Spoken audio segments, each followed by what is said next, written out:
All right, welcome to chapter 12. We're going to talk about mass wasting today.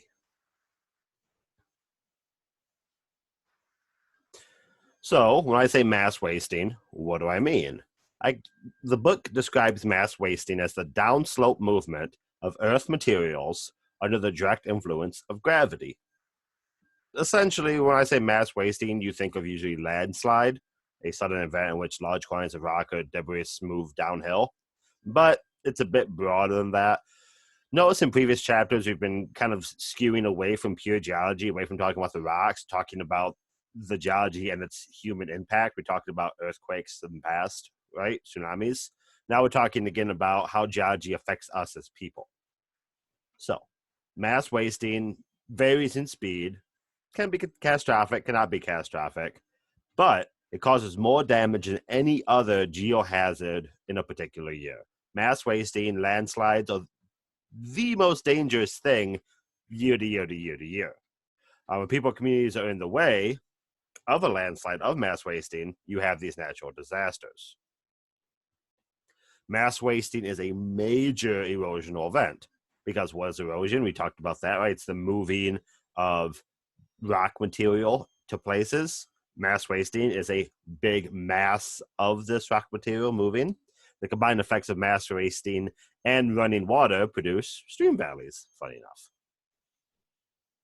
That's what's going on here. It's a picture of the Grand Canyon. I'm sure this is not the first time you've seen this picture. What the Grand Canyon actually is the mass wasting done by the Colorado River. The Colorado River's going through there slowly at the bottom. It's eroding away the rock all the way up to the top of the Grand Canyon. That was all flat at one point. But the river cut all of this out over the course of many, many, many years, over a geologic time frame. Look down the sketch below, we can see all the different layers that have been eroded away by the water and the mass wasting down to the side of that. So, controls and triggers of mass wasting. What causes mass wasting? Well, let's talk about water. When sediment pores fill with water, cohesion among those particles is destroyed.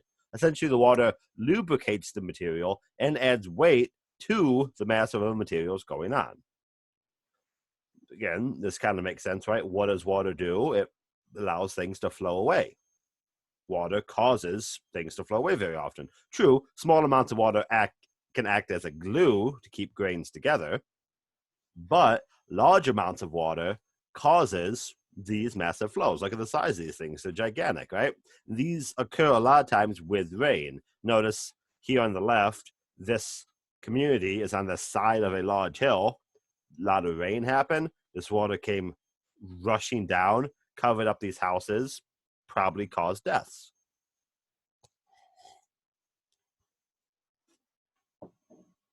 When you have dry sand, in case you've been to the beach before, right? You have dry sand, you can make it in little piles, you can't do too much with it. But if it's slightly damp, it becomes glue-like, allowing you to, say, build a sandcastle. It gets too wet, however, right? It loses that cohesion amount, instead just becomes soupy, becomes quicksand-like. So when you get to the wet sand section, when you get over here, that's mass wasting, that's landslides, that kills people. The middle is fun at the beach, and the left, the dry sand, is, well, your day-to-day. Oversteepened slopes are another common trigger of mass wasting. Unconsolidated particles assume a stable slope at the angle of repose, or the highest angle of slope that the loose material remains stable. This is different for different materials. This is a very big thing in, construction engineering, civil engineering. This is a very big topic in that. Oversteepened slopes are unstable if they pass the angle of repose and are susceptible to mass wasting. Natural processes such as stream cuts tend to oversteepen slopes, and, well, people can do it as well, right? Here we have a large pyramid of sand, and we notice that the sand's only going to reach a certain level, its angle of repose. You keep stacking the sand on here, it's going to expand out, the pyramid's going to get larger, but never really lose this angle. If it does get larger than this angle, eventually it's going to fall over and collapse. You got a house built next to a hill. If this hill is overly steepened because you chopped down the hill to make the house, heavy rainfall happens. That rainfall pushes the slope over, crushes your house. Bad news. You don't like this. Here's a picture of this process, right? This stuff happens all the time. This is very commonly large rain knocks stuff down. I'm sure you've seen something like this in your day-to-day life. Removal of vegetation is also a big cause of mass wasting.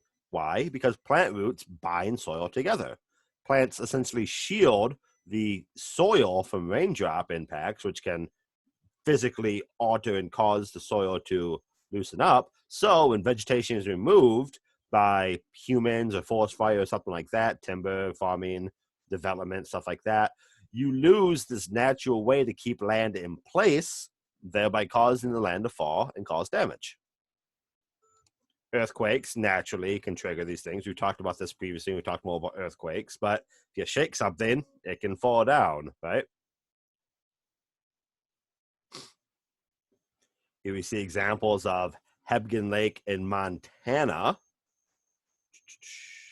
wherein you have examples of mass wasting.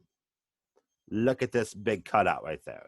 That happened because of all the different components we've talked about previously, right? If you notice, the trees on the right here, that's keeping stable, that's keeping where it should be, but there was no trees here before, didn't have the soil holding it together, caused it to fall. Earthquake triggered this one here because this was a hillside that was already over steep, past its angle of repose. Earthquake loosened the sediments enough to come tumbling down, doing some damage. Why do earthquakes trigger mass wasting? Liquefaction. We've talked about this previously in chapters, right? During periods of ground shaking, water-saturated surface materials behave as fluid-like masses that can flow. How do you get a landslide without a trigger? Well, you can get that from simply slope materials weakening over time. Landslides are random and unpredictable events, technically. You always can know by looking at you can't always know, but you can take approximate guesses as to what's likely to be a landslide based on angle of repose, based on the material, based on vegetation coverage, things of that nature, based on if you're in an earthquake zone or not. But you can't with 100% predict this stuff. It's nature, right? It's geology. You can't do it 100%, but you can have a good estimation. So, talked about the various ways mass wasting happens. Now let's talk about the classifications. What mass wasting is there? What types of materials are there? Usually we talk about debris or mud or earth as the soil, the loose material, and the rock is, well, the rock part of it. So when I say mud, I'm probably actually talking about mud. When I say rock, I'm probably actually talking about rock. Types of motion, well, you have a fall. A free fall of detached pieces is, well, called a fall, right? If a rock falls off of something, you know what that means. This free fall rock slide outside Denver, Colorado, an example of rocks falling. You know a rock, when I say rock, you know what falling is. Rock fall, rock fall. You can also have slides. These occur when there is a distinct zone of weakness separating the slide material from the underlying material. Essentially, right, going down a slide, you go down the slide stays where it is, right? You got rotational slides, which involve the surface of rupture is concave up, or translational slides, wherein the material moves along a flat surface. Flow can be a factor of this. The flow occurs when the material moves downslope as a viscous fluid. And then these two different types, this slide and this flow, can either move fast or slow. I hope I don't have to explain fast and slow to you. You probably understand that. Rapid forms of mass wasting. What types of rapid forms of mass wasting do we have? Well, we can talk about a slump. A slump is a material of a mass of rock or unconsolidated material that is a unit. We call that unit a slump. It moves along a curved surface, and it can involve a single mass or multiple blocks, and occurs along oversteepened slopes. See, you have this in this cartoon we have here. The hill where that scarp is pointing at, the what was once hill there fell down, and the actual part that moved, the actual part that slid along, we call a slump block. It slumped down. That slumping along the surface of rupture down here below caused earth to flow out beyond the actual movement of the rock.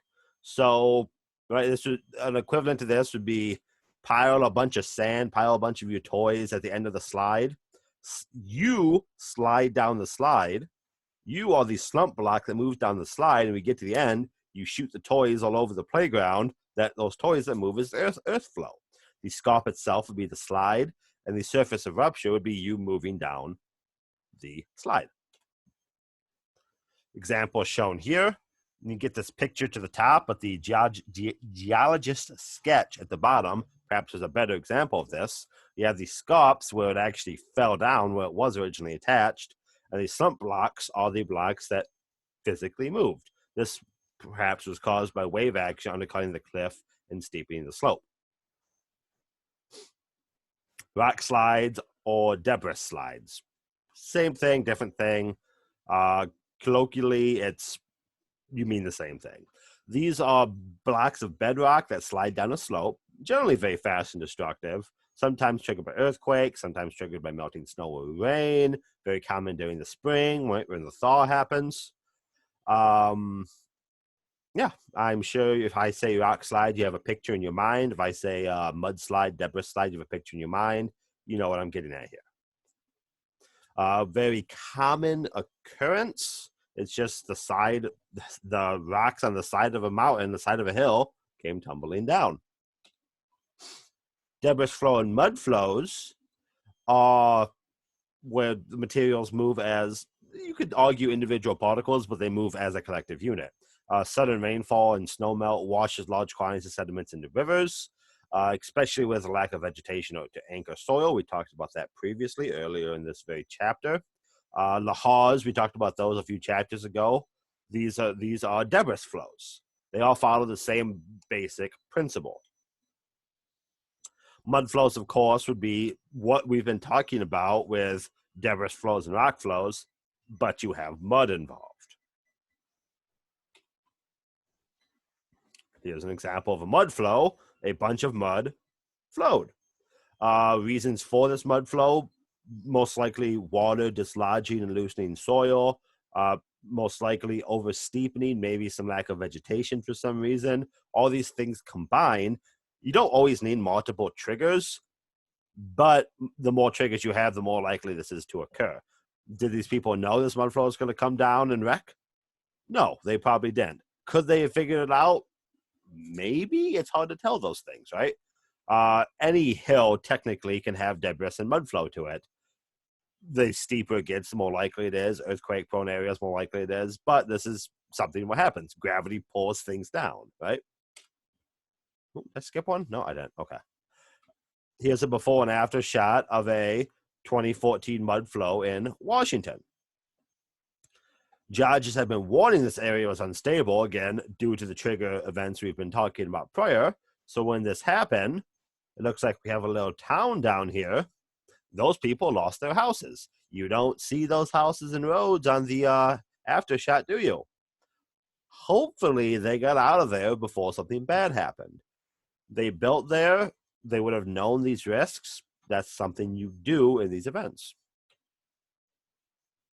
Here's a lahar from Anchorage, Alaska. We talked about lahars when we talked about volcanoes.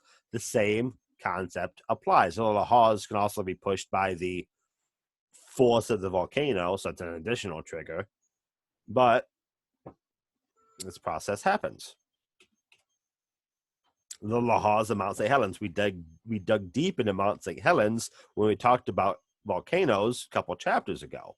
Gigantic flows off of the parts of the mountain itself, parts of the volcano itself exploding, flowing, fast moving, kills people. Earth flow. This forms on hillsides in humid regions during heavy precipitation or snowmelt and commonly involves materials rich in clay and silt. How is this different from what we've talked about previous?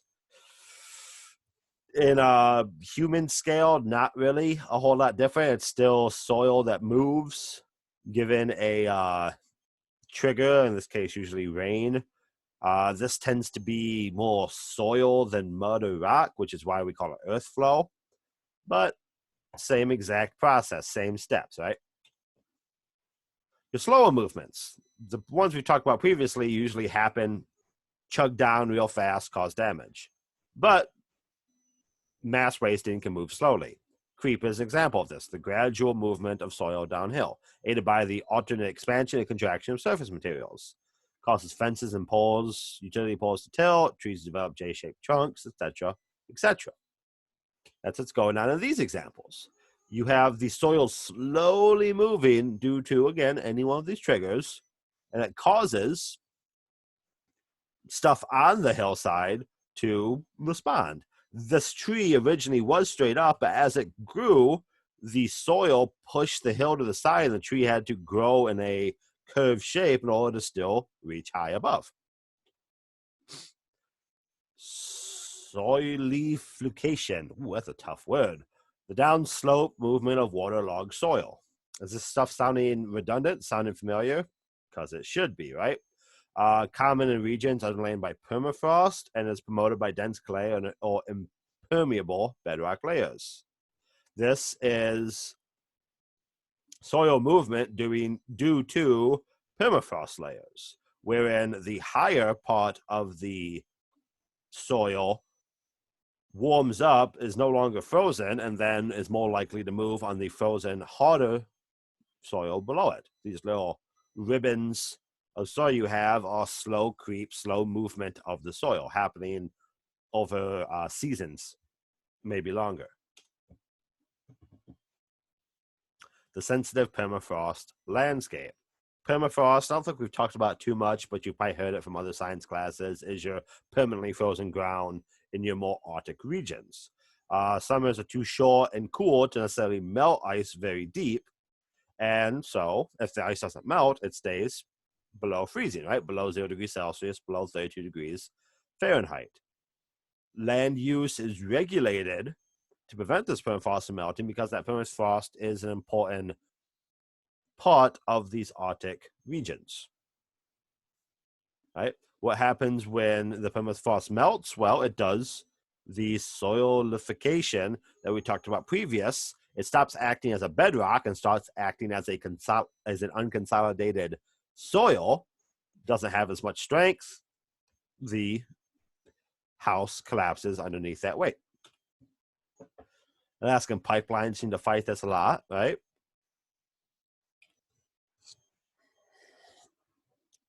Talked about all these different types of landslides, all these different types of mass wasting. Here's a map indicating where you're likely to find these things.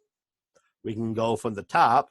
One, up there in Seattle, volcanic mudflows, lahars are a potential threat because you have volcanoes in that area. The Pacific Northwest at 2 gets large amounts of rainfall coming, again, based on their location relative to the Rockies. And large amounts of rainfall, heavy rain, heavy snow causes mass wasting. 3, the California coastal lines have very steep slopes, and they have earthquakes, and they have seasonal variation, lots of issues. Down the further deeper you get, your waves get stronger, causing you issues with landslides. Move into the country to 5. The center of the country, the plains are relatively flat, so you don't really have much of an issue with landslides. But as you get over to the Mississippi River at 6, you have moving water. This is a very common cause of mass wasting. The banks of the river will fall in. If you built your house too close to the banks of the river, you have an issue. The Florida down here at 7, again, you have water. Yes, you have the ocean currents, but Florida itself is very flat topographically. You're not going to get flat landslides. That doesn't happen. 8, you see up here, 8 looks kind of interesting. Why is it that way? Well, that's the location of the Appalachian Mountains. Appalachian Mountains are mountains, so you're going to have these very large angles. You're going to have lots of mountains passing the angle of repose. That's going to cause landslides. And then again, take a look at this map. Look where you're living. Look where your parents live. Is there an issue for landslides? Likewise, why are these areas of higher or lower or moderate or very high potential risk? All right, since we're doing the online only portion, I'm not going to actually go through these questions. However, I will click through them. So if you want to pause, try to answer the question and look up your answer, it will be beneficial for you in class.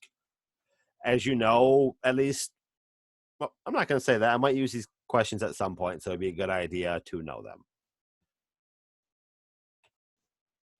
As we're going through these questions, I want to say thank you for listening to this lecture. I hope you are enjoying the class.